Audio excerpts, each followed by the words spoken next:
சிறகடிக்க ஆசிரியரில் இனி என்ன நடக்க போகுது தான் பார்க்க போகிறோம். முத்து ரொம்பவே ஃபீல் பண்ணி அழுதுட்டுருக்காரு. தன்னோட காரை தொட்டு தொட்டு அழுதுட்டுருக்காரு. இதை பார்த்து ஒரு போலீஸ்காரர் சொல்கிறாங்க, தம்பி நீங்கள் கிளம்புங்க, அவங்க காரையும் தரமாட்டாங்க, லைசன்ஸையும் கேன்சல் பண்ணிடுவாங்க, உள்ளே இருக்கிறவங்க அதை வாங்கிட்டு வா இதை வாங்கிட்டு வான்னு சொல்லி ஒன்று அனுப்புகிறாங்க. எனக்கே கஷ்டமாக இருக்குது தம்பி, நீ இருக்க கஷ்டத்தில் தெரியாமல் இது பண்ணிகிட்டு இருக்காங்க, தயவுசெய்து கிளம்பிடு தம்பி, இல்லைன்னா ஒன்று உன் கையில் சட்டப்பையில் இருக்க பைசா பூரா வாங்கிட்டு விட்ருவாங்க, நீ கிளம்புப்பா அப்படிங்கிறாங்க.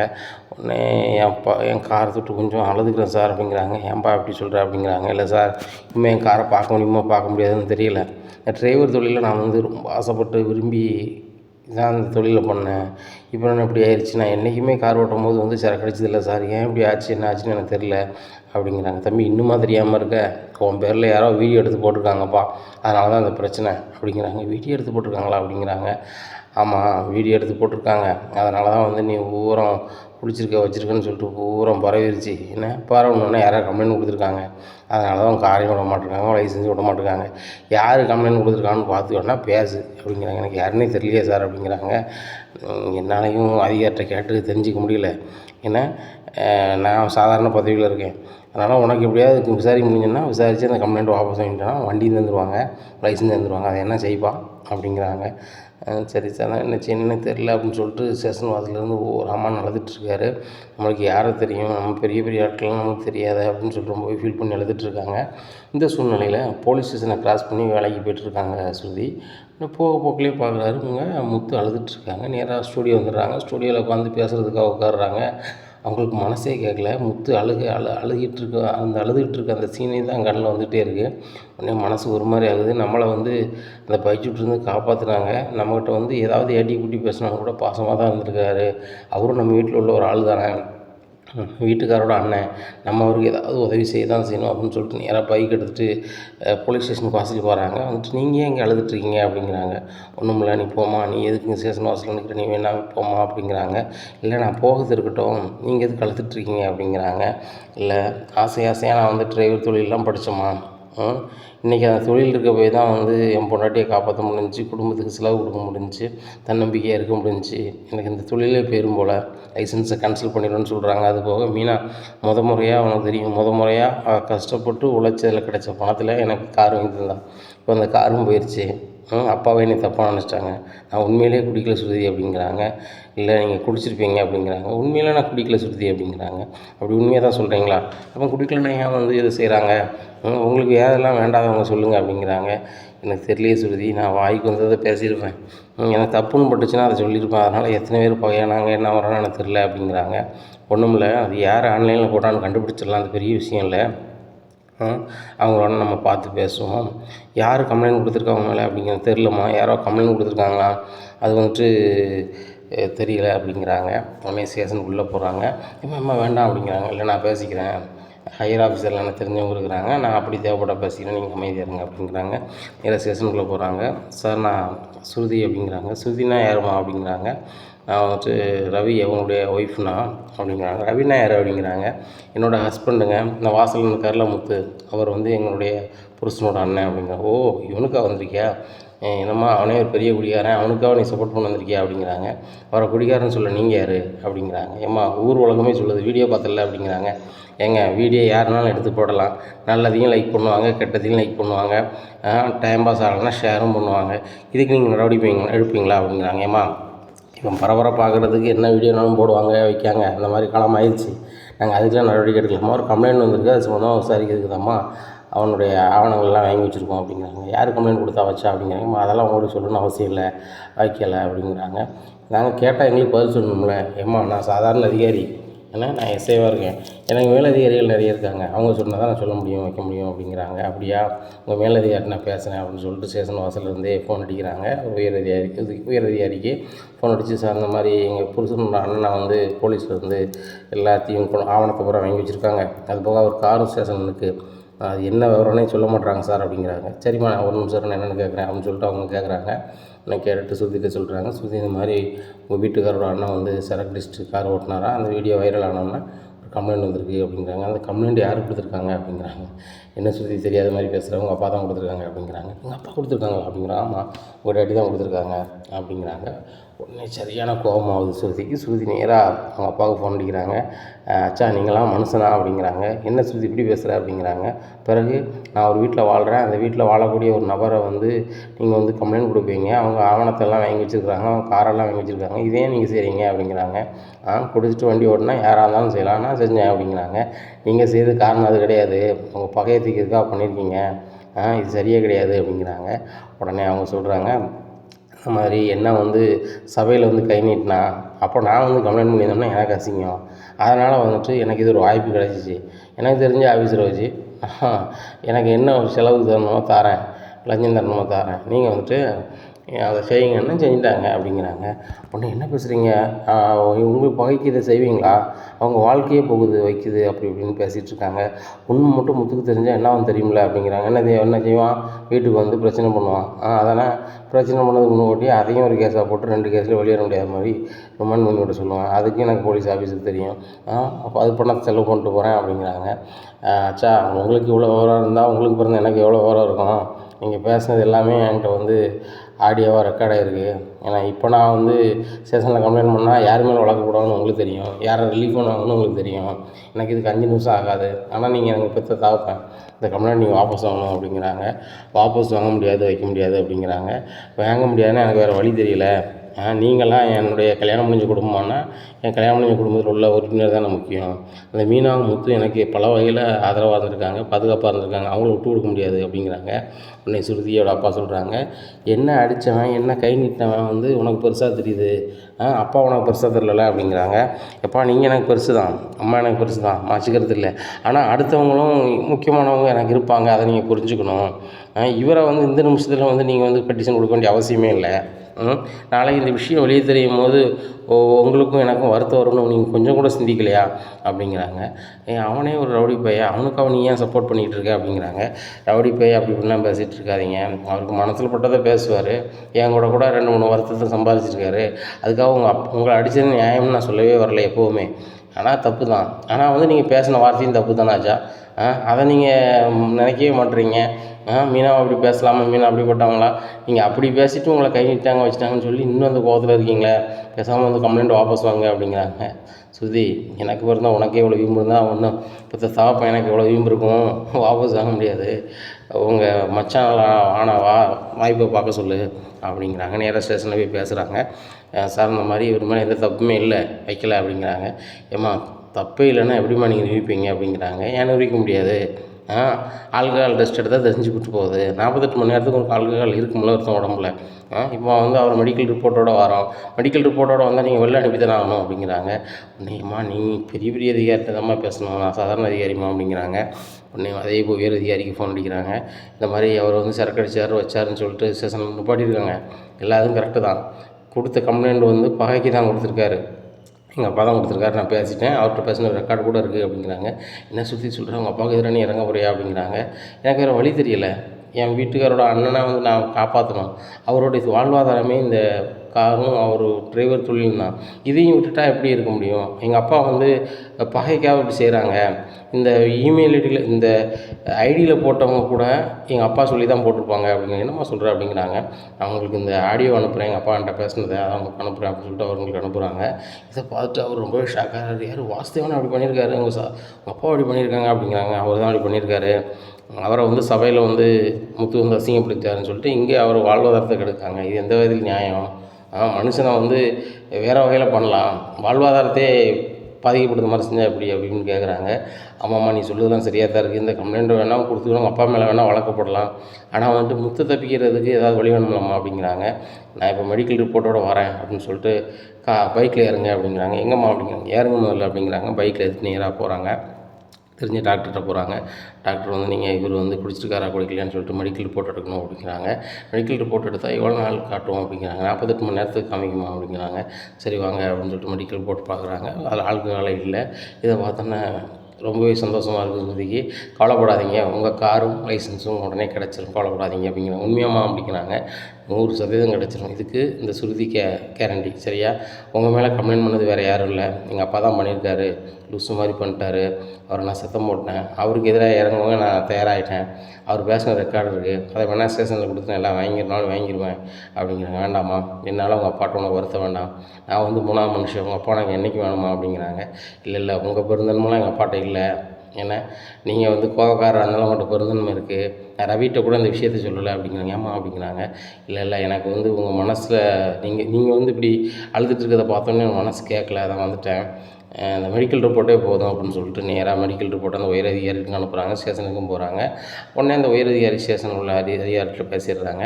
அவர் மேலே எந்த தப்புமே இல்லை, மெடிக்கல் ரிப்போர்ட் எல்லாம் தெளிவாக இருக்குது, அது போக அவர் காரையும் அந்த லைசன்ஸையும் கையில் கொடுத்துருங்க, அந்த பெட்டிஷனை க்ளோஸ் பண்ணி விட்ருங்க அப்படிங்கிறாங்க. உடனே ஸ்டேஷன்லேருந்து பேசுகிறாங்க. அந்த பொண்ணு வேறு அவங்க அப்பா தான் தப்பு பண்ணிட்டுருக்கு, அவங்க அப்பா மேலே நடவடிக்கை இருக்குன்னு சொல்லிட்டு கம்ப்ளைண்ட் கொடுத்தாங்க அப்படிங்கிறாங்க. அதை நான் பேசிக்கிறேன், நீங்கள் அதெல்லாம் ஒன்றும் செய்ய வேணாம், அந்த இதை மட்டும் அனுப்பி விட்ருங்க அப்படிங்கிறாங்க. உடனே முத்துட்ட லைசன்ஸையும் காரையும் கொடுக்குறாங்க. இதை பார்த்து முத்து ரொம்பவே அழுகிறாரு. இப்போவே அழுகிறீங்க, சந்தோஷமாக இருக்குங்க, அதான் வந்துருச்சுல அப்படிங்கிறாங்க. இல்லை சுருதி, நீ வரலன்னா எனக்கு இது நடந்திருக்காது அப்படிங்கிறாங்க. இல்லை, எனக்கு ஒரு பிரச்சனை நடக்கும்போது நீங்கள் வந்தீங்க, என்னை காப்பாற்றினது நீங்கள், இன்னொரு பிரச்சனை வரும்போது என்னை காப்பாற்றினது மீனா, இப்படி இருக்கும்போது என் உயிரே உங்கள் 2 பேத்துக்காக தான். அப்படி இருக்கும்போது என்னை படைத்த கடவுளாக இருக்கட்டும், தகப்பனாக இருக்கட்டும், எல்லாருமே எனக்கு அடுத்த புறத்தில் தான் இருக்காங்க அப்படின்னு சொல்லிட்டு சுற்றி பேசுகிறாங்க. உடனே அப்படிலாம் ஒன்றும் இல்லை, கண்டிப்பாக வந்து உனக்கு வந்து உங்கள் அப்பா முக்கியமான ஆள் தான், ஆனால் உங்கள் அப்பா மேலேயே கம்ப்ளைண்ட் கொடுக்க வந்துட்டியா சுற்றி, உன் மேலே எனக்கு தனி மரியாதையே வந்துருச்சு, நான் இருந்தால் கூட அந்த இடத்துல இருந்தால் கூட இப்படி செஞ்சுருக்க மாட்டேன் அப்படிங்கிறாங்க. ஒன்றும் இல்லை, என் வீட்டுக்காரோட அண்ணன், இந்த விஷயத்த வந்து நான் வந்து இன்னொருத்த ஆள் சொல்லி செய்ய முடியாது, நானாக எனக்கு தோணுதை நான் பண்ணி தான் ஆகணும் அப்படிங்கிறாங்க. உடனே ரவிகிட்ட ஃபோன் பண்ணி முத்து சொல்கிறாரு. ரவி ரொம்ப நன்றில அப்படிங்கிறாங்க. ஏன் அப்படி சொல்கிற, நன்றி சொல்கிற, ஏன் என்னாச்சு அப்படிங்கிறாங்க. இல்லை சுருதி வந்தா இப்படிலாம் பண்ணா அப்படிங்கிறாங்க. சுருதியா பண்ணா அப்படிங்கிறாங்க. சுருதிக்கு ஃபோன் பண்ணி, சுருதி நீ என்ன ஒரு வாரத்தை கூட சொல்லலை அப்படிங்கிறாங்க. ரவி, நான் இந்த மாதிரிலாம் பண்ணால் நீ வந்து பயப்படுவேன், நீ கொஞ்சம் பயந்த சுபாவம், அது பண்ண வேண்டாம் இது பண்ண வேண்டாம்னு சொல்லுவேன் அப்படிங்கிறாங்க. நான் ஏன் பயந்த சுபாவம், எங்கள் அண்ணனுக்கு ஒரு பிரச்சனைனா நீ பண்ணும்போது நான் என்ன பண்ண வேண்டாம்னு சொல்ல போகிறேன் அப்படிங்கிறாங்க. இல்லை ரவி, நான் அப்படி தான் நினச்சேன், நான் ஏதாவது பண்ண போனால் நீ அதை பண்ணாத இது பண்ணாதான்னு சொல்லுவேன், அதனால் நம்மளே பண்ணிவிட்டு ரவிட்ட சொல்லிடலான்னு நினச்சேன், அதுக்குள்ளே உங்கள் அண்ணன் சொல்லிட்டாரு அப்படின்னு சொல்கிறாங்க. உடனே நான் ஸ்டூடியோவுக்கு போகிறேன், கிளம்புறேன், வேலைக்கு நான் ஏதாச்சும் போயிட்டு வரேனே அப்படின்னு சொல்லிட்டு போகிறாங்க. ஸ்ருதி ரொம்ப ஹாப்பியாக போகிறத பார்த்துட்டு அந்த ஸ்டூடியோ இன்ஜினியர் கேட்குறாரு, என்ன ஸ்ருதி ரொம்ப சந்தோஷமாக இருக்குது அப்படிங்கிறாங்க. இல்லை ரொம்ப சந்தோஷமாக இருக்குது, ஒரு கதையை சாதிச்சேன் சந்தோஷமாக இருக்குது. என்ன அப்படிங்கிறாங்க. என் வீட்டுக்காரோட அண்ணனுக்கு ஒரு பிரச்சனை, அதை என்னால் முடிக்க முடிஞ்சிச்சு, கடவுளுக்கு நன்றி அப்படின்னு சொல்லிட்டு ரொம்ப இதாக பேசுகிறாங்க. உடனே என்னம்மா முதல் முறையாக கடவுளுக்கு நான் நன்றி சொல்கிறேன் அப்படிங்கிறாங்க. ஆமாம், இது வரைக்கும் நான் கடவுளை நினச்சதே இல்லை, ஆனால் இந்த காரியத்தில் வந்து சக்ஸஸ்ஃபுல்லாக பண்ணிட்டேன், அதுபோக அவர் முகத்தில் வந்து சந்தோஷத்தை பார்த்துட்டேன், எனக்கு அது போதும் அப்படிங்கிறாங்க. நேராக காரோட வீட்டுக்கு போகிறாரு. காரோட போகிறத பார்த்த விஜயாவுக்கு பயங்கர ஷாக்கு. அவங்க வீட்டு வாசல் நிற்கிறாங்க. இந்த கார் யார் கார் அப்படிங்கிறாங்க. என் கார் தான்மா அப்படிங்கிறாங்க. உன் கார் தான் போலீஸ் வச்சுருக்காங்களே அப்படிங்கிறாங்க. தந்துட்டாங்க, என் மேலே எந்த தப்பு இல்லைன்னு சொல்லிட்டு அப்படிங்கிறாங்க. அது எப்படி ஊர் பூரா வீடியோ வைரல் ஆச்சு அப்படி இப்படின்னு சொல்லி ரோஹிணி சொன்னால் அப்படிங்கிறாங்க. அம்மா யார் சொன்னாலும் சட்டம் தானே, சட்டப்படி தானே செய்ய போகிறாங்க, என் மேலே தப்பு இல்லைன்னு தெரிஞ்சு தந்துட்டாங்க, அதுபோக வந்து அவங்க வாங்கி வச்சதுக்கு மன்னிப்பும் தெரிவிச்சிட்டாங்க அப்படிங்கிறாங்க. இதை கேட்ட விஜயாவுக்கு பயங்கர ஷாக்கு. வீட்டில் போய் சொல்கிறாங்க, நம்மள்ட்ட ஏங்க அவன் காரை கொண்டு வந்திருக்கான், போலீஸ் கொடுத்தாங்கன்னு சொல்கிறாங்க, உண்மைதானான்னு கேளுங்க அப்படிங்கிறாங்க. டேய் என்னடா அப்படிங்கிறாங்க. இப்போ நான் அவங்கள்ட்ட எல்லாத்தையும் சொன்னேன், யாரும் நம்பலை, ஆனால் வந்துட்டு சட்டத்துக்கு தெரியுமாப்பா, மெடிக்கல் ரிப்போர்ட்டில் பார்க்கும்போது நான் எந்த தப்புமே செய்யலை அப்படின்னு சொல்லி சொன்னால் வண்டியை தந்துட்டாங்க, சுருதி தான்பா இது எல்லாமே ரெடி பண்ணி கொடுத்துச்சு அப்படிங்கிறாங்க.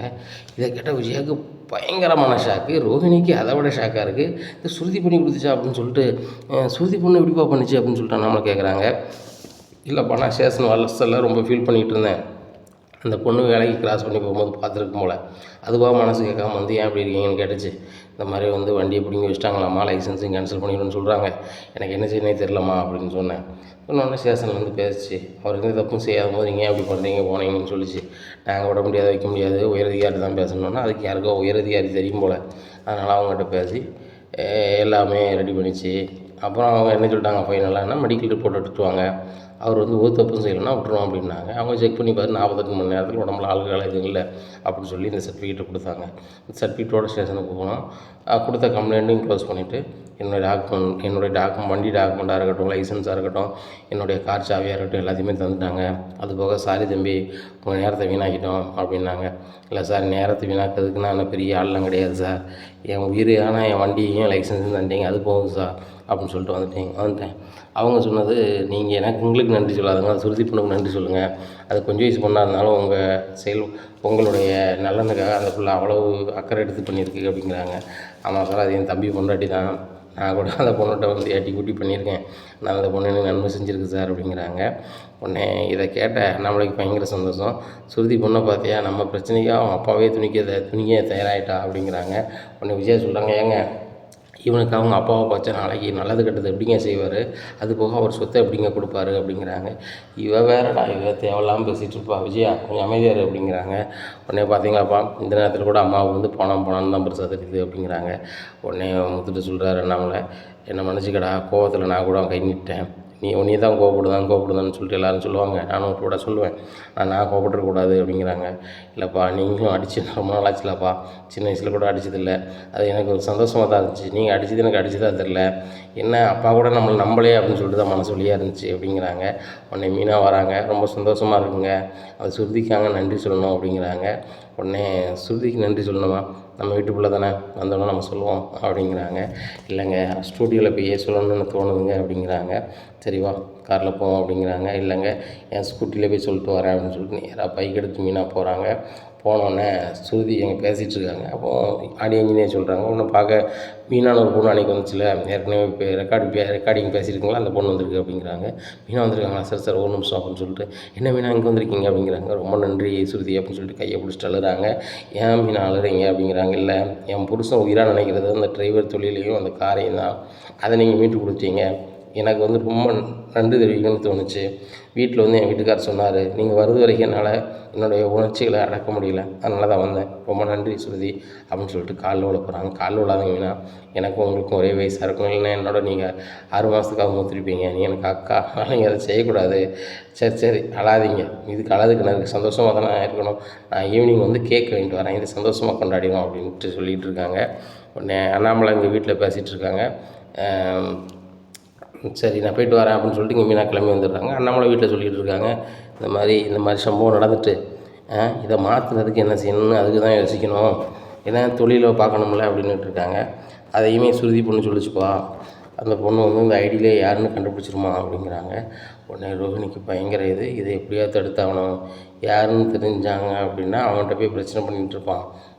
நாளைக்கு வந்து இவன் வந்து ஒரு பிரச்சனை இல்லாமல் போயிடுவான், அவன்கிட்ட எதிர்பார்ட்டியை வந்து பார்த்து சந்தித்து உள்ள சூழ்நிலையை சொல்லிட்டாங்கன்னா அவன் நம்ம பண்ண மாட்டான், இல்லைனா முத்து ஏதாவது பிரச்சனை பண்ணால் பயந்து பண்ண மாட்டான். அதனால் வந்து சுருதி உதவி பண்ணதை எப்படியாவது கெடுக்கணும் அப்படின்னு நினைக்கிறாங்க ரோஹிணி. இன்னும் விஜயா சொல்கிறாங்க, பாரு ரோஹிணி, இவனுக்கெல்லாம் ஹெல்ப் பண்ணதுக்கு அந்த சுருதி போகிறா, சுருதிக்கு இவனுக்கும் ஆகாமல் இருந்துச்சு, இப்போ இவங்கெல்லாம் பேச ஆரம்பிச்சிட்டாங்க, இவங்கெல்லாம் பேசுனாங்க அப்படின்னா இந்த பணக்கார வீட்டு மருமக உனக்கு மரியாதை இல்லாமல் போயிடும், நீ தான் சுருதியை வந்து இவங்க கூட பேசாமல் இருக்க ஏதாவது வழி பண்ணணும் அப்படிங்கிறாங்க. அதான் ஆண்டி நானும் யோசனை பண்ணிகிட்ருக்கேன் அப்படிங்கிறாங்க. இதை கேட்டால் விஜயா முழிக்கிறாங்க. ஆகா, நம்ம நினைக்கிறதே ரோஹிணி நினைக்கல, நம்மளை மாதிரியே இன்னொரு மாமியார் மாதிரி இருப்பாளோ அப்படின்னு சொல்லிட்டு, சரி ரோஹிணி எப்படியாவது இந்த சுருதி வந்து முத்து மீனாக்குட்டியும் பேசக்கூடாது, அதுக்கு ஏதாவது வழி பண்ணணும் அப்படின்ட்டு இருக்காங்க. சரி ஆண்டி பண்ணிடலாம் அப்படின்னு சொல்லி பேசிகிட்டு இருக்காங்க. இந்த சூழ்நிலையில் முத்து எண்ணெய் தேய்ச்சி குளிச்சுட்டு நல்லா சாப்பிட்டுட்ருக்காரு. அப்போ மீனா வராங்க, என்ன இப்போ சொல்லிட்டு வந்தியா அப்படிங்கிறாங்க. ஆமாம், அவங்கள்ட்ட நன்றி சொன்னேன், அவங்க எனக்கு எதுக்கு நன்றி சொல்கிறீங்க, நம்மளாம் ஒரே வீட்டில் தானே இருக்கோம், அது போக எனக்கு நீங்கள் 2 பேருமே உதவி செஞ்சுருக்கீங்க, உங்கள் உதவி வந்து காலத்தை என்னால் மறக்க முடியாது, நீங்கள் 2 பேரும் என் உயிரையே காப்பாற்றிருக்கீங்க, இதுக்கு நான் என்ன கை மாறி செஞ்சாலும் தகும், அதனால் வந்து தயவுசெய்து நன்றிலாம் சொல்லாதீங்க, நான் 3வது மனுஷியா, உங்கள் கொழுந்த பொண்டாட்டி தானேண்ணா, அவருக்கு வந்து தம்பி பொண்டாட்டி, இது எனக்கு எதுக்கு நன்றி, நானும் வீட்டில் ஒரு ஆள் தானே, எனக்கும் சேர்த்து தானே நீங்கள் சமைக்கிறீங்க, இல்லை சம்பளம் வாங்கிட்ட சமைக்கிறீங்க, இல்லை நீங்கள் சமைச்சு தரீங்க, நான் சாப்பிட்றேன், அதே மாதிரி என்னால் முடிஞ்சதை நான் ஒன்று பண்ணுறேன், அவ்வளோதான், சரியா, நீங்கள் எதுவும் தப்பாக நினைக்காதீங்க அப்படிங்கிறாங்க. உடனே சரி சுருதி அப்படின்னு சொல்லிட்டு வந்துட்டேன் அப்படிங்கிறாங்க. சரிம்மா, அந்த பிள்ளை நல்ல பிள்ளையாக தான் இருக்குது அப்படின்னு சொல்கிறாங்க.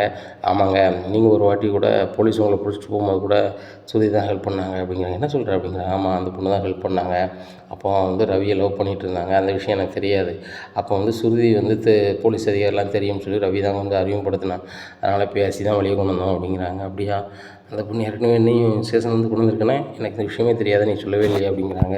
இல்லை, அந்த சுருதி பொண்ணு தான், அதை சொல்லிக்க வேண்டாம் அப்படின்னு சொன்னாங்க அப்படிங்கிறாங்க. பாரேன், நல்ல பொண்ணாக தான் இருக்குது, என் வாழ்க்கையை எனக்கு திருப்பி கொடுத்துருக்கா மீனா, என் சந்தோஷத்தை முறையாக நீ கொடுத்த, 2வது சந்தோஷத்த அந்த பொண்ணு கொடுத்துருக்கு. உங்கள் 2 பேருமே வாழ்க்கையில் மறக்க முடியாத முக்கியமான நாட்கள் அப்படிங்கிறாங்க. மீனா சிரிக்கிறாங்க. இந்த சூழ்நிலையில வாங்க சாப்பிடுங்க அப்படின்னு சொல்லிட்டு சாப்பாடெலாம் கொடுக்குறாங்க. சாப்பிட்ட முன்னாடி முத்து போய் ரெஸ்ட் எடுக்கிறாரு. அப்போ நாமளை சொல்கிறாங்க, நீங்கள் 1 வாரத்துக்கு நீ வந்து வண்டிக்கு போக வேண்டாம், கொஞ்சம் ரெஸ்ட் எடு. மீனாவுக்கு ஏதாவது உதவி பண்ண முடிஞ்சால் வீட்டிலேருந்தே பண்ணு, இல்லைனா விட்டுரு அப்படிங்கிறாங்க. சரிப்பா அப்படின்னு விட்டுருக்காங்க. இந்த சூழ்நிலையில் ஸ்ருதி ஈவினிங் வேலைக்கு போயிட்டு வராங்க. விஜயா எப்படியாவது ஸ்ருதியை பேசி மட்டும் பேச விடாமல் ஆக்கணும்னு சொல்லி உட்காந்துட்டே இருக்காங்க. வந்தோடனே கையிலே ஒரு கேக் பாக்கெட்டோடு வராங்க. வந்தோடனே எல்லோரும் வாங்கன்னு கூப்பிட்டாங்க. ஸ்ருதிமா உன்கிட்ட கொஞ்சம் நான் பேசணும் அப்படிங்கிறாங்க. ஆண்டி அதை வந்து பிறகு பேசுவோம், இப்போ நடக்கக்கூடியதை பார்ப்போம் அப்படிங்கிறாங்க. இதை கேட்ட விஜயாவுக்கு நம்ம சொல்கிறது இந்த பிள்ளை கேட்கவே மாட்டேங்களா அப்படின்னு சொல்லிட்டு எல்லாரையும் கூப்பிட்டோம். எதுக்குமா கூப்பிட்டுருக்க, கையில் வேறு பார்சல் வச்சுருக்க அப்படிங்கிறாங்க. இல்லை எல்லோரும் கேக் வெட்டி கொண்டாடணும் அப்படிங்கிறது. கேக் வெட்டி கொண்டாடணும் அப்படிங்கிறாங்க. ஒரு வந்து துன்பம் நடந்துட்டுனா ஒரு இன்பத்தை உருவாக்கணும்ல ரவி அப்படிங்கிறாங்க. ரவியும் பின்னாடி வந்துடுறாரு. உடனே ஹாலில் வச்சு கேக் வெட்டுறாங்க. கேக் வெட்டு முத்து நீங்கள் கேக் வெட்டுங்க, வெட்டி மீனா கூட்டுங்க அப்படிங்கிறாங்க. மீனா நீங்கள் முத்துக்கு விட்டுங்க அப்படிங்கிறாங்க. உடனே அங்கிள் விட்டுங்க அப்படி எல்லாரையுமே மாற்றி ஊட்டுறாங்க. ஊட்டின பின்னாடி எல்லாருமே சாக்லேட் கொடுக்குறாங்க. ஸ்ருதி உடனே இது எதுக்கு அப்படிங்கிறாங்க. இல்லை இந்த தருணத்தை வந்து நம்ம இன்பமாக கொண்டாடணும், இந்த பிரச்சனை வந்துச்சுன்னு சொல்லிட்டு நம்ம ஃபீல் பண்ணிகிட்டு இருக்கலாம் வேணாம், இதெல்லாம் ஒரு காமெடிக்கான விஷயம். கார் போச்சு, லைசன்ஸ் போச்சு, திரும்ப வந்துருச்சு, அடுத்தாப்புல எழுந்து நடக்கிறதுக்கு என்ன வழியோ அதை செய்ய வேண்டியதான். மீனா அப்படிங்கிறாங்க. என்ன ஸ்ருதி அப்படிங்கிறாங்க. யார் அந்த ஐடியில் போட்டிருக்காங்கன்னு அதையும் கண்டுபிடிச்ச ஒரு பேர், அவர் வந்து போட்ட ஒரு பேர் சிட்டி, அவர் வந்து இந்த ஏரியாவில் இருக்கார் அப்படின்னு சொல்லிட்டு லொக்கேஷனையும் கொடுத்துட்றாங்க. இதை பார்த்த முத்துக்கு செம கடுப்பு. இந்த சிட்டி தான் வந்து வேண்டாததுக்கு எடுத்து ஆன்லைனில் போட்டிருக்கானா, சரி இருக்கட்டும், உனக்கு என்ன செய்தான் பாரு அப்படின்னு சொல்லிட்டு இப்படி முழிக்காங்க. இதை பார்த்து மீனா சொல்கிறாங்க, ஏங்க அவனை பற்றிலாம் நம்ம கவலையே பட வேண்டாம், இன்னமும் அவன்கிட்ட தெளிவாக இருங்க அப்படிங்கிறாங்க. இல்லை மீனா, அவனுக்கு ஒன்றும் தெரியாதுன்னு நினச்சேன், அவனே இப்படி பண்ணிட்டானே, அவனுக்கு எனக்கு வந்து வருத்தம் இருக்குது, ஆனால் தொழில் கெடுக்கிற அளவுக்கு ஆகிட்டானே அப்படின்னு சொல்லிட்டு நினச்சிட்ருக்காங்க. ஆமாங்க, அவன் வட்டி கொடுத்து அவன் தொழில், அதை வந்து நீங்கள் வந்து கெடுத்தவொடனே அவனுக்கு இதில் இப்படி பண்ணுறான், பதிலுக்கு பதில் சரியாக போச்சுன்னு கொடுங்க, பார்த்துக்கலாம் அப்படிங்கிறாங்க. என்னை ஸ்ருதி சொல்கிறாங்க, அவரை வந்து கண்டிப்பாக நம்ம பண்ணால் தான் நம்ம பண்ண மாட்டார் அப்படின்ட்டு இருக்காங்க. ஸ்ருதி நீங்கள் வாயில் சொல்கிறீங்க, இவர் வாயில் சொல்ல மாட்டார் அப்படிங்கிறாங்க. ஸ்ருதிமா இவனுக்கெல்லாம் வாயில் சொல்கிறது தெரியாது, இவன் போய் கரெக்டாக பாரு, அவனை வந்து என்னத்தையாவது செய்வான், அவன் கையை ஒடிஞ்சிட்டு கால் ஒடிஞ்சிச்சுன்னு ஆஸ்பத்திரியில் படுப்பான், இவனை மறுபடியும் போலீஸ் ரிமாண்ட் பண்ணுவாங்க அப்படிங்கிறாங்க. உடனே முத்து சொல்கிறேன், அந்த அளவுக்கு போகாது, நான் இப்போ தெளிவாக தான் இருக்கேன், இந்த ஸ்ருதி பொண்ணு வந்து வண்டியை வாங்கி தரல, அந்த லைசன்ஸ் வாங்கி தரல, என் லைஃப் முடிஞ்சிருக்கும். சரியா, இது எனக்கு வாழ்க்கையில் 2வது அத்தியாயம். இந்த அத்தியாயத்தில் வந்து பொறுமையில் ரொம்ப கடைபிடிக்க போகிறேன். அவன் பண்ணிட்டு போகிறான், இன்னும் வந்து அவன்கிட்ட தெளிவாக இருந்துட்டு போகிறேன், ஏன்னா இன்னும் அவன்கிட்ட போக மாட்டேன் அப்படின்ட்டு சொல்கிறாங்க. இங்கே ரோஹிணி நினைக்காங்க, எப்படியாவது அந்த சிட்டிகிட்ட போவேன், சண்டை போடுவேன் அப்படின்னு பார்த்தா இதுவும் நடக்காதா, சரி ரைட்டு அப்படின்னு சொல்லிட்டு ரொம்ப சோகமாக ரூமுக்கு போகிறாங்க. என்ன ரோகிணி, நீங்கள் இந்த கார் வந்ததுக்கு லைசன்ஸ் வந்து ரொம்ப சந்தோஷமாகவே இல்லை அப்படிங்கிறாங்க. எனக்கு என்ன ஸ்ருதி, நான் ஏன் கொலைப்படணும், அவர் குடிக்கலன்னு சொல்லிட்டு இப்போ நீங்கள் ப்ரூவ் பண்ணாலும் கூட இன்னும் பாருங்கள் இன்றைக்கி நைட்டு குடிக்க தான் செய்வார் அப்படிங்கிறாங்க. உடனே மீனா சொல்கிறாங்க, ஏன் ரோஹிணி இப்படி பேசிகிட்டு இருக்கீங்க அப்படிங்கிறாங்க. மீனா உண்மையை தான் நான் பேசிகிட்ருக்கேன், அவர் என்னமோ குடியை கம்ப்ளீட்டாக விட்ட மாதிரி பேசுகிறீங்க அப்படிங்கிறாங்க. இன்னுமே என் வீட்டுக்காரர் குடிக்க மாட்டார் அப்படிங்கிறாங்க. மீனா அதை நீங்கள் சொல்லாதீங்க, உங்கள் வீட்டுக்காரர் சொல்லணும், உங்கள் வீட்டுக்காரர் சொன்னாலும் உங்கள் வீட்டுக்காரால் முடியாது, அவர் கை காலெலாம் ஆடுது, அவர் குடிக்க தான் செய்வார் அப்படிங்கிறாங்க. உடனே எங்கள் வீட்டுக்காரர் கை காலில் ஆடுதா, இந்த சூழ்நிலை எதுவும் பேச வேண்டாம்னு நினைக்கிறேன் அப்படிங்கிறாங்க. இல்லை பேசுங்களேன் அப்படிங்கிறாங்க. உடனே நம்மளை சொல்கிறாங்க, ஏம்மா ரோகிணிமா போங்க ரூமுக்கு போங்க, அப்படியே வேலையை பாருங்கள் அப்படிங்கிறாங்க. ரோகிணி போயிடுறாங்க. ரோகிணி பயங்கர காண்டாவது மீனாவுக்கு. உடனே முத்துட்ட சொல்கிறாங்க, பாருங்க ரோகிணி நல்லா பேசுது அப்படின்னு சொல்லிட்டு. மீனா என்னையும் எல்லோரும் கோவப்படக்கூடாது அப்படின்னு சொல்லிட்டு இன்றைக்கி நீங்கள் வந்து கோவப்படுதிய, சரி விடு, நம்ம வீட்டு பொண்ணு தானே ஏதோ பண்ணிட்டா, இப்போ நான் வந்து ஸ்ருதி இப்படி பண்ணான்னு நினச்சி பார்த்தேன்னா, ஸ்ருதி அவளே வந்தால் அவளே பண்ணி கொடுத்து அவளே ஒரு கனவு மாதிரி பண்ணி தந்துட்டான். இந்த மாதிரி அந்த பொண்ணு ஏதோ பேசுது, அந்த பொண்ணுக்கு ஒரு பிரச்சனை, நீ பார்த்துட்ருக்க போறியா, நான் பார்த்துட்ருக்க போகிறேன்னா, சரி அவங்க டைப் ஆகுதுன்னு சொல்லிட்டு போக வேண்டியதான் அப்படிங்கிறாங்க. இப்படி ஆகிட்டீங்க அப்படிங்கிறாங்க. இல்லை மீனா, இன்னும் லைஃப் லாங்கில் இப்படி தான் இருக்கணும், வேறு வழி இல்லை, யார் என்னத்தையும் பண்ணிட்டு போகிறாங்க, காது கேட்காத மாதிரி போயிட வேண்டியதான், அப்படி போனால் தான் நம்ம குடும்பத்தை பார்க்க முடியும் அப்படிங்கிறது தெரிஞ்சிருச்சு. பாரு மனோஜ் வந்து ஒரு வேலைக்குமே போகல, மாமனார் வீட்டில் அந்த பணத்தை வச்சு தொழில் பண்ண போகிறாங்க, அவனை நல்லவன்னு நினைக்கிற இந்த குடும்பம் இருக்குது, உலகமும் நினைக்கும். இன்றைக்கி நான் வந்து வாயில் பட்டதை பேசுகிறேன், மனசில் பட்டதை பேசுகிறேன், அதனால் நான் வந்து கெட்டவனாக தெரிஞ்சிட்டேன். இந்த ஊர் உலகத்தில் பாரு எத்தனை பேரோ இந்த முத்தை பிடிக்குன்னு பேசுவாங்க. இப்போ எல்லாருமே வந்து எனக்கு பிடிச்சவங்க நிறைய பேர் கூட இவன் டிரைவர் தொழிலாக இருக்க தகுதியாச்சுவேன் அப்படின்னு சொல்லிட்டு எஸ்எம்எஸ் போடுறாங்க. அது எவ்வளோ கஷ்டமாக இருக்குது அப்படின்ட்டு இருக்காங்க. உடனே ஒன்றும் இல்லைங்க, கவலைப்படாதீங்க, தூங்குங்க அப்படிங்கிறாங்க. உடனே காலையில் விடியுது. உடனே ஸ்ருதி புறப்பட்டு வந்து மீனா ரொம்ப தட்டுறாங்க. மீனா மீனா அப்படிங்கிறாங்க. என்ன ஸ்ருதி அப்படிங்கிறாங்க. இல்லை அவர் எங்கே அப்படிங்கிறாங்க. அவர் பாத்ரூமில் இருக்கார் அப்படிங்கிறாங்க. சரி வரட்டும் அப்படின்னு சொல்லிட்டு பேசிகிட்டு இருக்காங்க. அவரும் குளிச்சுட்டு வந்துடுறாரு முத்தும். உடனே என்னம்மா அப்படிங்கிறாங்க. இல்லை காலையில் விசிட்டே பார்ப்போம் வாங்க அப்படிங்கிறாங்க. இல்லை ஸ்ருதி விட்ருங்க அப்படிங்கிறாங்க. இல்லை நீங்கள் வந்து தனிப்பட்ட முறையில் போனீங்க அப்படின்னா கண்டிப்பாக கோவப்படுவீங்க. ஆனால் இப்போ பக்குவமாக இருக்கிற மாதிரி இருக்கீங்க. திடீர்னு வந்துட்டு நான் என்ன செய்ய முடியும், நாங்கள்லாம் வரோம் வந்துட்டு பேசுவோம் அப்படிங்கிறாங்க. உடனே மீனா, ஸ்ருதி, ரவி எல்லோரும் போகிறாங்க. சிட்டி ஆஃபீஸில் போய் நின்றோடனே சிட்டி திருன்னு முடிக்காங்க. எதுக்கு வந்திருக்கான் அப்படின்னு சொல்லிட்டு அப்பவும் சமாளிக்கார். நீ எதுக்கு இந்த வாசல் வந்திருக்க, உனக்கு எதாவது ஆகாது அப்படிங்கிறாங்க. எனக்கு உனக்கு ஆகாது, என்ன எடுத்து வீடியோ போட்டிருக்க, அதனால் என்ன பிரயோஜனம் சொல்லு அப்படிங்கிறாங்க. உடனே சிட்டிக்கு பயங்கர கடுப்பு. இவன் தொழிலில் கெடுக்கலான்னு தான் போட்டோம், ஒன்றும் நடக்கலையே அப்படின்னு சொல்லிட்டு. நீ பண்ண நான் போட்டேன் அப்படிங்கிறாங்க. நான் பண்ணனே நீ போட்டானே, சரி இனிமேல் போட்டதாக இருந்தால் நல்ல கலர்ஃபுல்லாக எடுத்து போடு. அந்த ஃபோட்டோ தெளிவாக இல்லை, அதேமாதிரி அந்த வீடியோவும் தெளிவாக இல்லை அப்படின்னு சொல்லி பேசுகிறாரு. உடனே ஸ்ருதி சொல்கிறாங்க, முத்து இப்போ சாப்பிட்டாயிட்டாரு, என்னைக்கு கோவப்பட்டாரா நீ காலியாகிடுவ, அதனால் கரெக்டாக இரு அப்படி இப்படிங்கிறாங்க. சுற்றி நீ கோவப்படாத அப்படிங்கிறாங்க. என்ன கோவப்படாத, நீ ஏன் அப்படி பண்ணேன் எங்கள் அத்தானே அப்படின்னு சொல்லி பேசிகிட்டு இருக்காங்க. உங்கள் அத்தானே இது, உங்கள் அத்தானால எனக்கு எவ்வளோ அசிங்கம், எனக்கு எவ்வளோ தொழில் பண்ண முடியாது உட்காந்துருக்கு தெரியுமா அப்படிங்கிறாங்க. அதுக்கு ஒரு வாழ்வாதாரத்தை கிடைப்பீங்களா, உங்கள் கேரக்டரை நீங்களே இது பண்ணிகிட்டு இருக்கீங்க. நாங்கள் நினச்சா நீங்கள் நீங்கள் பொய்யா போட்டிருக்கீங்கன்னு சொல்லிட்டு உங்கள் மேலே கம்ப்ளைண்ட் பண்ணி உங்களை உள்ள வைக்க முடியும் தெரியுமில்ல அப்படிங்கிறாங்க. எனக்கு இந்த ஸ்டேஷனோட அதிகாரி எல்லாருமே தெரியும் அப்படிங்கிறாங்க. உடனே ஸ்ருதி சொல்கிறாங்க, உங்களுக்கு இந்த ஸ்டேஷன் அதிகாரி மட்டும்தான் தெரியும், எனக்கு உயர் அதிகாரி தெரியும், இப்போ நினச்சாலும் உங்கள் மேலே கம்ப்ளைண்ட் பண்ணி உள்ளே அனுப்ப முடியும்னால அப்படிங்கிறாங்க. உடனே இல்லை நீ பண்ணிப்பார் எனக்கு தெரியும் அப்படிங்கிறாங்க. உடனே ஸ்ருதிகிட்ட சொல்கிறாங்க, முத்து நீ விடுமா பார்த்துக்கலாம் விடுமா அப்படிங்கிறாங்க. உடனே நேராக ஸ்ருதி ஸ்டுடியோ போய்ட்டு வரேன் அப்படின்னு சொல்லிட்டு கிளம்பி போகிறாங்க. அங்கே போய் ஸ்டேஷனில் போய் கம்ப்ளைண்ட் பண்ணிடுறாங்க சிட்டி மேலே கம்ப்ளைண்ட் பண்ணிட்டு உயர் அதிகாரின்னு சொல்லிடுறாங்க. இந்த மாதிரி இவரு எங்கள் அத்தா மேலே பொய்யா புகார் பிடிச்சி இந்த சமூகத்தையும் நம்ப வச்சுருக்காங்க அப்படின்னு சொல்லிட்டு உடனே அவர் மேலே வழக்கு பதிவு பண்ணி ரிமாண்ட் பண்ணி போகிறாங்க. இந்த செய்தி முத்துக்கு தெரிய வருது. சிட்டி வந்து ஜெயிலுக்கு போகிறான், ஸ்ருதி தான் கம்ப்ளைண்ட் பண்ணியிருக்காங்கன்னு சொல்லிட்டு உடனே ரவிகிட்ட பேசுகிறாங்க. ரவி இந்த மாதிரி அந்த பொண்ணு கம்ப்ளைண்ட் கொடுத்துருவாங்க தெரியுமா அப்படிங்கிறாங்க. தெரில முத்து, நீ சொல்லி தான் தெரியும் அப்படின்னு சொல்லி ஸ்ருதி அடிக்கிறாங்க. ஸ்ருதி ஆமாம், இந்த மாதிரி நம்ம வீட்டில் வச்சுக்கிட்டே இருப்பார், நம்ம வந்து மன நிம்மதி இழக்க முடியுமா, சட்டப்படி தானே செஞ்சேன், இல்லைன்னு தப்பு அப்படிங்கிறாங்க. உடனே முத்து சொல்கிறாரு, சரி ரைட்டு செஞ்சிட்டோம்மா விடுமா, இனிமேல் நடக்கிறத நம்ம பார்த்துக்கலாம் அப்படிங்கிறாங்க. உடனே கார் ஸ்டாண்டுக்கு வந்துட்டு முத்து ரொம்ப பெருமையாக பேசுகிறாரு. அவி பொண்டாட்டி பயங்கரமாக ஆக்ஷன் பண்ணுறா. நான் வந்து விஜயசாந்தி படம் பார்த்துருக்கேன், அவங்க பயங்கர ஆக்ஷன் ஃபிலிம் இருக்கும், அது மாதிரி இருக்குது. எங்கள் வீட்டில் ஒரு விஜயசாந்தின்னா அது வந்து என் தம்பி பொண்டாட்டி ரவி பொண்டாட்டி தான். பயங்கரமாக பண்ணுது அந்த பொண்ணு, எதையும் கரெக்டாக பண்ணுது, அதுக்கு எல்லாரையுமே தெரியுது, சட்டம் தெரியுது அப்படிங்கிறாங்க. ஆமாம் முத்து அப்படிங்கிறாரு செல்வம். அது நிறைய படிச்சிருக்குல்ல அப்படிங்கிறாங்க. ஆமாம் நிறைய படிச்சிருக்கு, ஆனால் பணக்கார வீட்டு பிள்ளையாக இருந்தால் கூட அவங்க அப்பாவே எங்கள் குடும்பத்துக்காக இருக்குது, அது நினைக்கும் போது ரொம்ப சந்தோஷமாக இருக்குது. ஒரு புறம் வருத்தமாக இருக்கும், அப்பாவுக்கும் மகளுக்கும் பகையை ஏற்படுத்தி விட்டோமோ அப்படின்னு சொல்லிட்டு. நம்மளாம் ஏற்படுத்தலை முத்து, எங்களால் ஒன்றும் செய்ய முடியல. அந்த பொண்ணு படிச்சிருக்கு, அது போக விவரம் தெரியுது, 4 பேர் தெரியுது, அதுக்குனால முடிஞ்ச உதவி உனக்கு செய்யுது, எங்களாலலாம் உனக்கு உதவி செய்ய முடியலன்னு சொல்லிட்டு ரொம்ப கவலையாக தான் இருந்துச்சு. நல்ல வேளை உனக்கு வண்டி லைசன்ஸ் தந்தாங்க அப்படிங்கிறாங்க. ஆமாம் நண்பா, தொழில் தான் என்ன செய்யப்படுன்னு தெரில, எங்கள் அப்பா ஒரு வாரத்துக்கு எங்கேயும் போகண்டான்னாங்க, எனக்கு நேரம் போகலை, அதான் கார் எடுத்து வந்தேன், நான் உங்களை பார்த்துட்டு அப்படி கிளம்பிடுவேன் அப்படிங்கிறாங்க. என்ன முத்து, எல்லோரும் இப்படி தான் நினைக்காங்களா அப்படிங்கிறாங்க.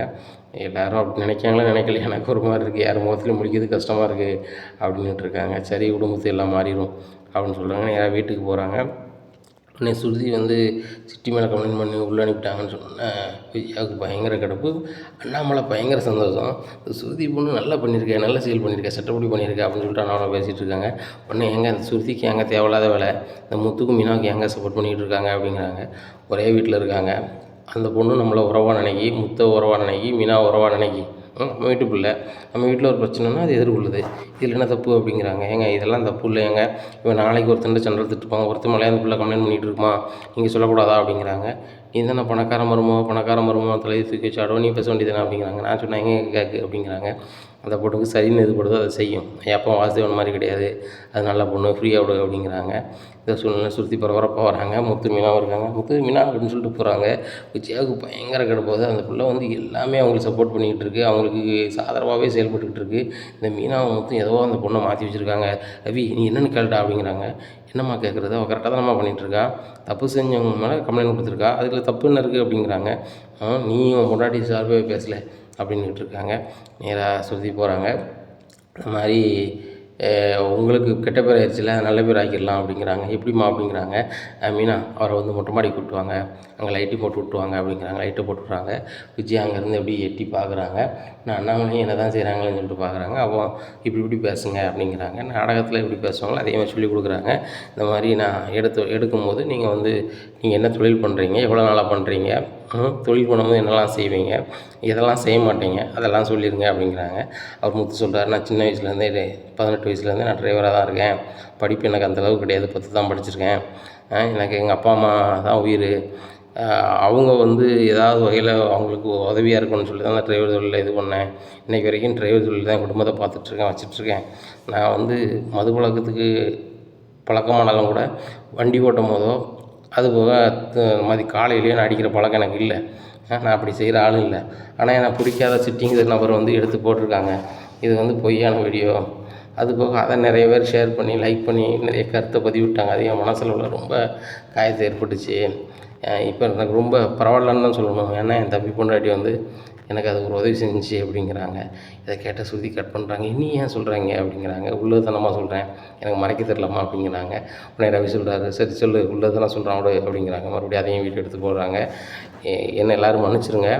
நான் இதுக்கு முன்னாடி கூட நான் குடிச்சிட்டு வண்டி ஓட்டினதில்லை, இனிமேலும் நான் வாழ்நாள் முழுவதும் குடிக்க போகிறதில்ல அப்படிங்கிறாங்க. இதை கேட்ட எல்லாருமே குடும்பத்தில் ரொம்ப சந்தோஷப்படுறாங்க. ரோகிணி, மனோஜ், விஜயாவை தவிர. ஏன்னா எல்லோருமே ரொம்ப கடுப்பாகிறாங்க. இந்த ஸ்ருதிக்கு வெள்ளம் பார்த்துட்டு பாருங்க அப்படிங்கிறாங்க. உடனே அதை அப்லோட் பண்ணி விட்றாங்க. விட்டோன்னே இவர் அதை பார்த்துட்டு சாரின்னு போகிறாங்க. வீடியோவை லைக் பண்ணவங்க, அவங்க முத்துக்கு எதிரான வீடியோவை லைக் பண்ணவங்க, ஷேர் பண்ணவங்களாம் சாரி, உங்கள் கேரக்டர் தெரியாமல் பண்ணிட்டோம், அவன் போர்ஜரியான ஆளுங்களுக்கு தெரியாது அப்படி இப்படின்னு சொல்லி கருத்து தெரிவிக்கிறாங்க. உடனே இவ்வளோ பேர் இப்படி சொல்கிறாங்கன்னு சொல்கிறாங்க. இதை கேட்டால் முத்துக்கு மீனாவுக்கு பயங்கர சந்தோஷம். ஸ்ருதி நீ பயங்கரம் உதவி செஞ்சுருக்கீங்க, இதெல்லாம் எங்களால் வாழ்க்கையில் மறக்க முடியாது, எனக்கும் எங்கள் வீட்டுக்காருக்கும் இந்தளவுக்கு அறிவு கிடையாது அப்படிங்கிறாங்க. இது அறிவு இல்லை மீனா, தெரிஞ்சுக்கிற வேண்டிய விஷயந்தான். இப்போ நம்மளுக்கு தெரிஞ்சுக்கிறதுனால நாளைக்கு இவங்ககிட்ட எப்படி நடந்துக்கணும் நமக்கு தெரிய வந்துடும்ல, ஒன்றும் பிரச்சனை இல்லை. நம்மளாம் ஒரே வீட்டில் இருக்கோம், நீங்கள் தானே சொல்லுவீங்க நம்ம ஒரே வீட்டில் இருக்க அக்கா தங்கச்சின்னு சொல்லிட்டு. எங்கள் அக்காவுக்கோ எங்கள் அக்கா மாப்பிள்ளைக்கோ எதுனா நான் விடுவேனா அதே மாதிரி தானே அப்படிங்கிறாங்க.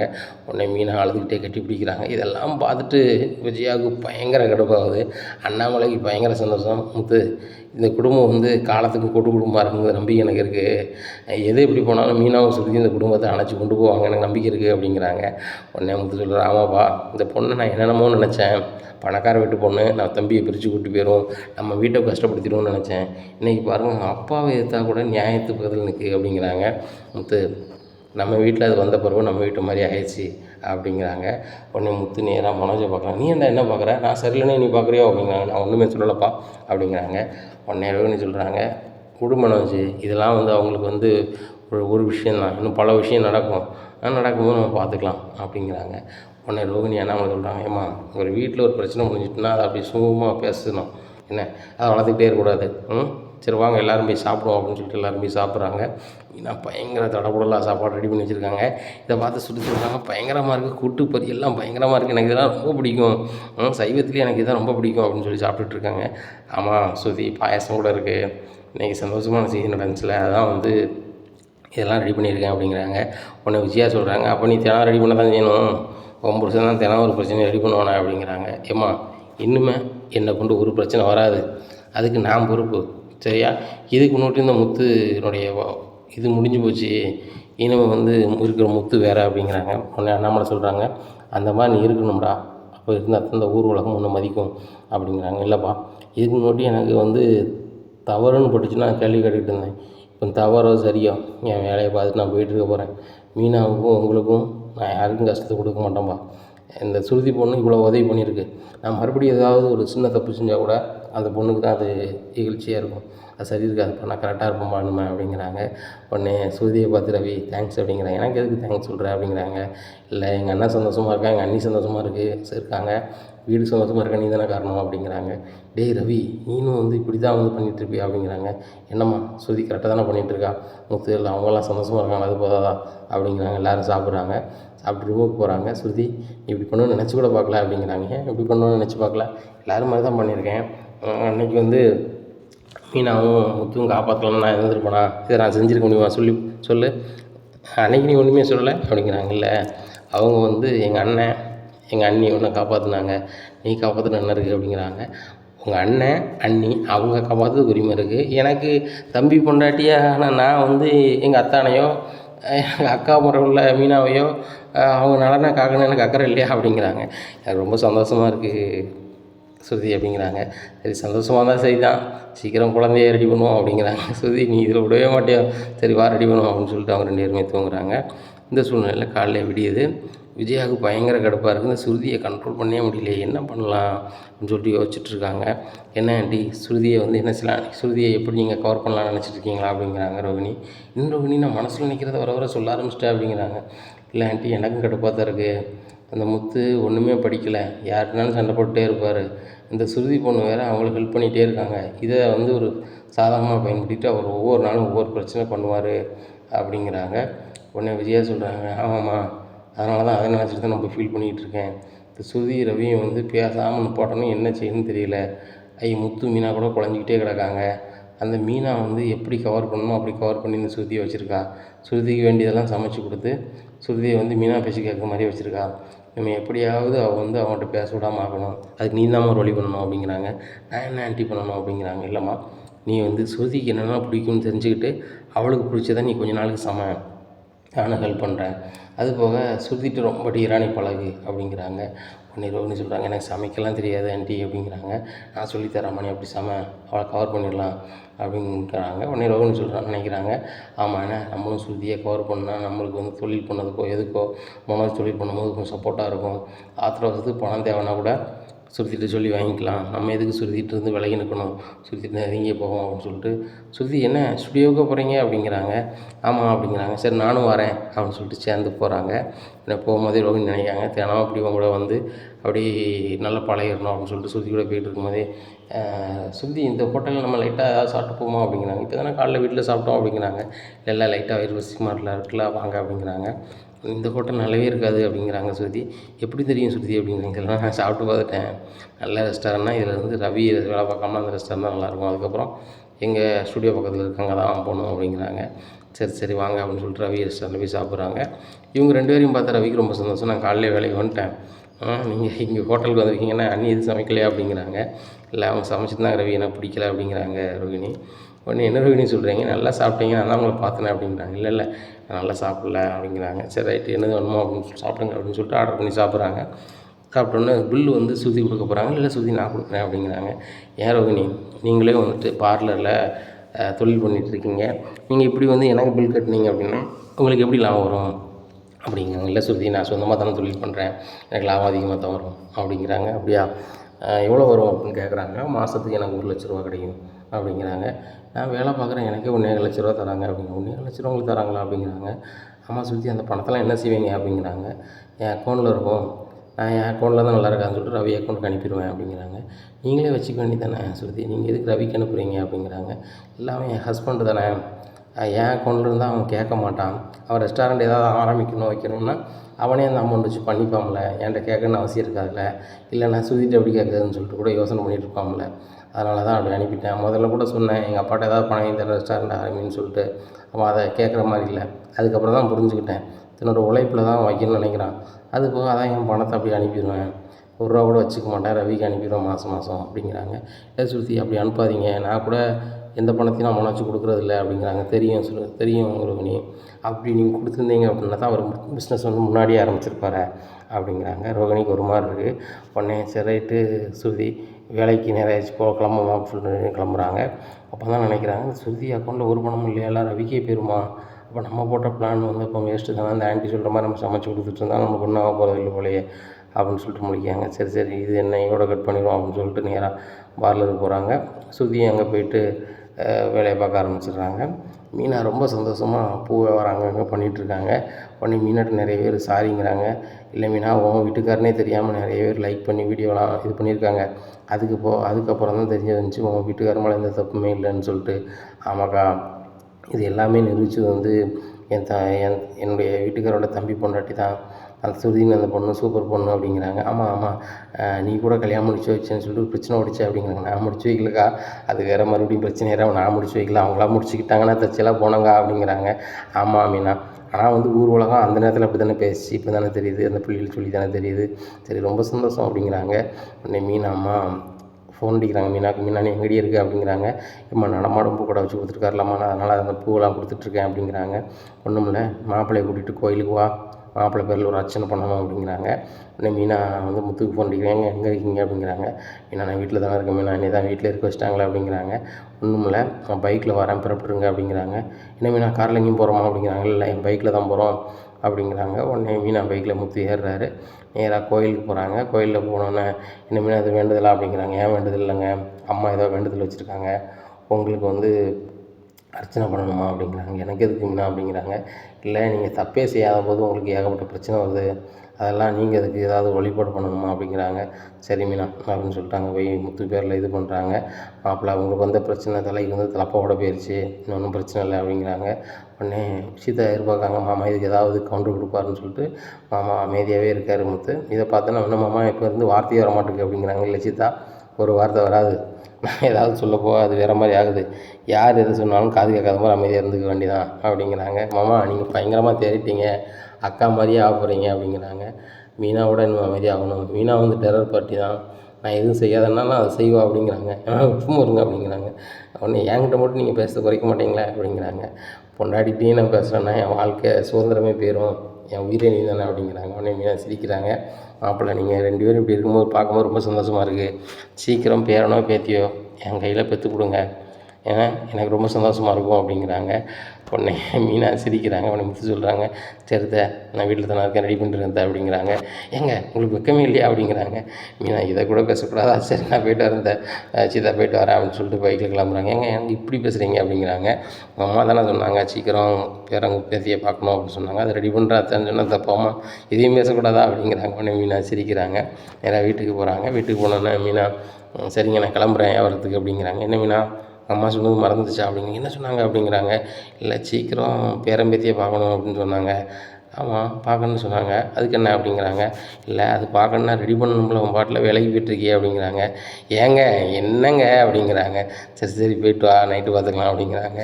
உடனே மீனாவுக்கு ஒரு பயங்கர சிரிப்பாக இருக்கும் மனசுக்குள்ளே, முத்து இப்படிலாம் பேசுகிறாருன்னு சொல்லிட்டு. சரி நம்ம ஆள் வந்து கவலையெல்லாம் மறந்துட்டார், நல்லா இருக்கட்டும் அப்படின்னு சொல்லிட்டாங்க. எங்கே வியாபாரம் பார்த்துட்டு மீனா ஃபோன் அடிக்கிறாங்க. ஏங்க ஏகப்பட்ட ஆஃபர் வருதுங்க, வெயிலே அலைஞ்சிட்ருக்குங்க அப்படிங்கிறாங்க. சரி மீனா அப்போ நான் வேணால் வரட்டுமா அப்படிங்கிறாங்க. இல்லை இல்லைங்க உங்களுக்கு வந்து ஒரு மாதிரி இருக்கும், வேண்டாம் நானே பார்த்துக்கிறேன்னு சொல்லிட்டு வியாபாரத்தெல்லாம் முடிச்சுட்டு வரும்போது பண்டம் வாங்கிட்டு வராங்க. எனக்கு முத்து கொடுக்குறாங்க. முத்து இது என்னது அப்படிங்கிறாங்க. இல்லை நீங்கள் தான் வேலைக்கு போய்ட்டு முன்னாடி எனக்கு அல்வாலாம் பூவெலாம் வாங்கிட்டு வருவீங்க, இப்போ தான் உங்களுக்கு அல்வா பிடிக்குமென்னு சொல்லிட்டு அல்வா வாங்கிட்டு வந்தேன் அப்படிங்கிறாங்க. என்ன மீனா சொல்கிற, அப்படியே உள்ட்டாவாக இருக்குது அப்படிங்கிறாங்க. இல்லைங்க சாப்பிடுங்க அப்படிங்கிறாங்க. இதை சாப்பிட்டோன்னே எனக்கு சிந்தனைலாம் வேறு மாதிரி வருது அப்படிங்கிறாங்க. உடனே மீனா சொல்கிறாங்க, ஏங்க எனக்கு நைட்டு சமையலுக்கு சமைக்கணும், எனக்கு வேலை இருக்குது அப்படிங்கிறாங்க. சரி மீனா நான் வீட்டில் தான் இருக்கேன், உனக்கு ஹெல்ப் பண்ணுறேன் அப்படின்னு சொல்லிட்டு போய் காய்கறி வெட்டிகிட்டு இருக்காங்க. இதை பார்த்த முத்துக்கு இதை பார்த்த விஜயாவுக்கு பயங்கர கடுப்பாக இருக்குது. ஏங்க அவன் சமையல் கட்டில் என்ன செஞ்சுட்டு இருக்கான் அப்படிங்கிறாங்க. அவன் காய்கறி வெட்டிகிட்டு இருக்கான் அப்படிங்கிறாங்க. ஏன் அவன் வெட்டி தான் சமைக்கணுமா, இவ்வளோ இது பண்ண முடியாதா, அவனை எதுக்கு வேலை வாங்கிட்டு இருக்கான் வச்சுட்ருக்கா அப்படிங்கிறாங்க. பையன் மேலே ரொம்ப பாசம்தான், அவன் பொண்டாட்டிக்கு அவன் ஹெல்ப் பண்ணிகிட்டு இருக்கான், இதில் என்ன தப்பு இருக்குது அப்படிங்கிறாங்க. ஏங்க இப்படி பொண்டாட்டியை சுற்றி வந்தால் எப்படிங்க வீட்டுக்கு செலவு கொடுப்பான் அப்படிங்கிறாங்க. அவன் எந்த மாதமாக வீட்டு செலவு கொடுக்காம இருக்கானா அப்படின்னு கேட்குறாங்க அண்ணாமலை. இல்லை கொடுத்துட்டு தான் இருக்கான் அப்படிங்கிறாங்க. இந்த மாதம் கரெக்டாக கொடுத்துருவான், அப்படி கொடுக்கலன்னா சாப்பிட்றதுனால நான் கொடுத்து போகிறேன்னு அமைதியாரு அப்படிங்கிறாங்க. விஜயாவுக்கு பயங்கர கடுப்பாகுது. காய்கறி வெட்டி கொடுக்குறாங்க. மீனா பயங்கரமாக பொரியல் அவியெல்லாம் பண்ணுதாங்க. உடனே இந்த சூழ்நிலையில் ரவி சுற்றியெல்லாம் வேலைக்கு போய்ட்டு வந்துடுறாங்க. இனிமேல் நான் இன்றைக்கி சமையலா அப்படிங்கிறாங்க. உடனே முத்து வாமா அப்படின்னு கேட்குறாங்க. வாங்கத்தான் அப்படிங்கிறாங்க. உடனே டைனிங் டேபிளில் போய் எல்லோரும் உட்காந்து பேசிகிட்டு இருக்காங்க. உடனே விஜயாவுக்கு பயங்கர கடுப்பாக இருக்குது. இந்த சுருதி ரவியும் வேலைக்கு போய்ட்டு வந்ததும் வராதுமா அவங்ககிட்ட உட்காந்து டேபிளில் போய் உட்காந்து பேசிகிட்டு இருக்காங்களே அப்படிங்கிறாங்க. இதை நினச்சி நீ பெரிய பெருமை தானே படணும் விஜயா, மருமகமாக ரொம்ப சந்தோஷமாக இருக்காங்க, நல்ல அன்பாக இருக்காங்க, பையன்மாரும் நல்ல அன்பாக இருக்காங்கன்னு நினச்சி சந்தோஷம் தான் படணும். மனோஜும் ரோகிணி இந்த மாதிரி வரணும் அப்படின்னு நினைக்கணுமே தவிர்த்து அவங்க ஏன் பேசுகிறாங்கன்னு நினைக்கக்கூடாது அப்படிங்கிறாங்க. இல்லைங்க இப்படி பேசுனாங்கன்னா நல்லதுக்கு இல்லை குடும்பத்துக்கு அப்படிங்கிறாங்க. விஜயா உன்ன மாதிரி யாரும் சிந்திக்க முடியாது அப்படின்ட்டு இருக்காங்க. உடனே பார்வதி வந்துடுறாங்க. பார்வதி வா பார்வதி இப்படி இருக்க அப்படின்னு பேசிகிட்டு இருக்காங்க. நல்லா இருக்கேன் அப்படிங்கிறாங்க. விஜயா வீட்டிலலாம் ரொம்ப சந்தோஷமாக இருக்குது, முத்து பேரில் உள்ள பிரச்சனையெல்லாம் முடிஞ்சிட்டுல, அவனுக்கு நல்ல பேர் கிடச்சிட்டு அப்படின்ட்டு இருக்காங்க. ஆமாம் பார்வதி, அந்த பிரச்சனை வந்து எங்களுக்கு ரொம்ப அசிங்கமாக போச்சு அப்படி இப்படின்னுட்டு இருக்காங்க. அசிங்கமான பிரச்சனையை தான் அப்படியே ஸ்ருதி மாற்றிட்டாளா அப்படிங்கிறாங்க. இன்னும் ஸ்ருதி, ரவி எல்லோரும் பேசிகிட்டு இருக்கிறத பார்த்தா பார்வதிக்கு ரொம்ப சந்தோஷமாக இருக்குது. விஜயா, ரொம்ப சந்தோஷமாக இருக்குது, எவ்வளோ அன்பா பேசிகிட்டு இருக்கு பாரு அந்த பணக்கார வீட்டு பிள்ளை அப்படிங்கிறாங்க. இதுதான் பார்வதி ரொம்ப கடுப்பாக இருக்குது அப்படின்ட்டு இருக்காங்க. உடனே அண்ணாமலை சொல்கிறாங்க, ஏம்மா இவ்வளோ முதல்ல திருந்த சொல்லுமா அப்படின்ட்டு அண்ணாமலை எந்திரிச்சு போகிறாங்க. அண்ணே அப்படின்னு சொல்லிட்டு அவங்க சிரிக்கிறாங்க. பார்வதி எப்படி சமாளிக்கிறாங்க. உடனே விஜயா, இப்படி இருக்காத, அங்கே பாரு அவங்களுக்குள்ள ஒற்றுமையாக இருக்காது, அந்த ஒற்றுமையாகவே இருக்கட்டும், அதை கெடுக்கணும் வைக்கணும்னு நினைக்காத அப்படிங்கிறாங்க.